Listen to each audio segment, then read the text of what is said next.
When the Supreme Court heard arguments today on same-sex marriage, just 70 members of the public were in attendance. There are no video recordings of the arguments, not even photos. So being there is the only way to see them.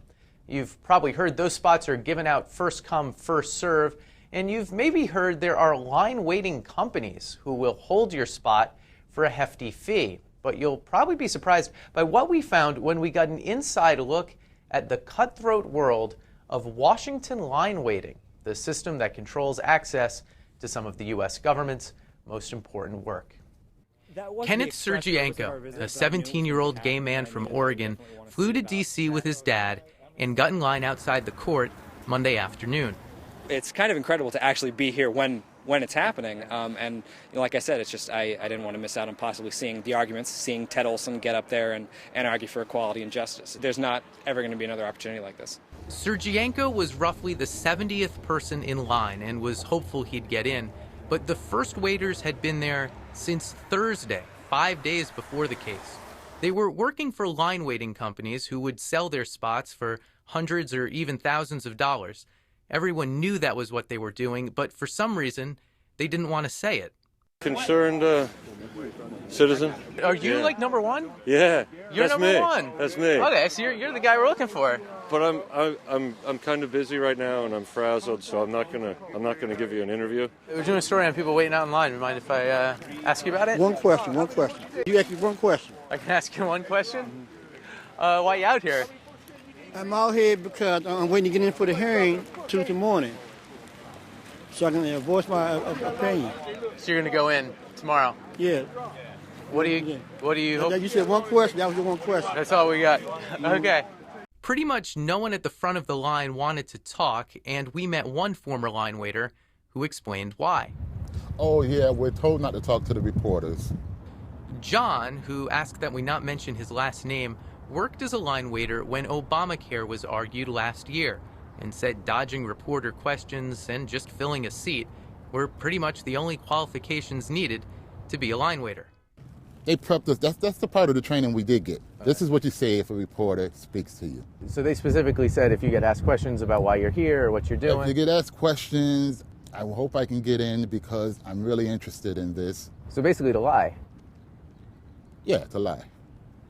Line waiting isn't illegal. In fact, it's a Washington institution. But what John says the companies probably didn't want the press to know is most of the line waiters were men and women from this homeless shelter a few blocks from the Supreme Court, and they were working 70-hour shifts for well under minimum wage.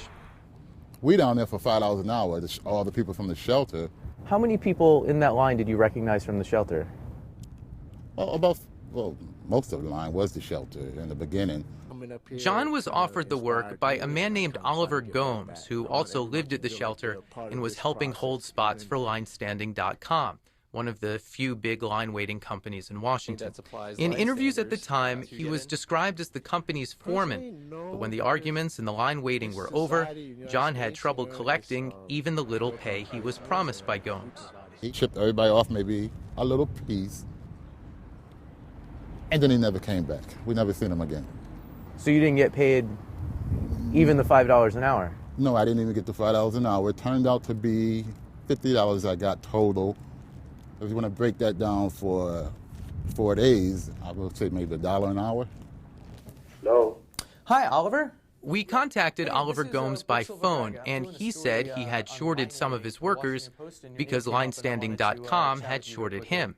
Linestanding.com, that was them. They hired me. And they didn't pay me. They paid me maybe 20% of the job, 30%. And out of that 30%, I used that money to pay my guys. But it wasn't enough money to pay everybody. You understand?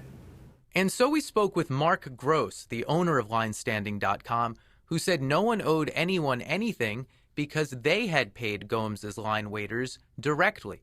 So if someone says they didn't get paid during those arguments, they're mistaken, or they slipped through the cracks, or what? If someone says that they didn't get paid during those arguments, I don't know how that possibly could have happened. Gross said after the healthcare case, linestanding.com stopped working with Gomes and now avoids using people from the shelter. If John really did get as little as $50, he'd like to hear from him.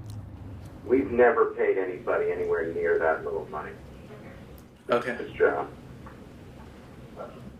And even Oliver's subcontractors couldn't have walked away with $5 an hour. It's possible that happened. For his part, Oliver Gomes says line waiting was good work for him, and he just wanted to give other people in the shelter the same opportunity. He might not have paid much, but at least he paid people to hold the spots. Competing companies, he said, often just hold places with empty chairs. And outside the court this week, he seemed to have a point. This was the front of the line Sunday evening. There are no people under those tarps. At 10 Monday morning, the chairs were still empty. And again, at 4 p.m. yesterday. By this morning, though, it was a madhouse, but with new faces at the front of the line. Mr. Reiner, how long do you wait for spot number one? This takes days, you know. A lot of it. We've been out here for a while. You look pretty good. I feel good. The burning interest in civil discourse had dimmed for some of the people who had waited the longest. Eric, who held spot one, didn't go in. He set up shop in front of the Capitol and did the books for linestanding.com. When their time had been recorded, some of the line waiters were seen returning to the shelter on 2nd and D. Do you blame Oliver or do you blame the company or what?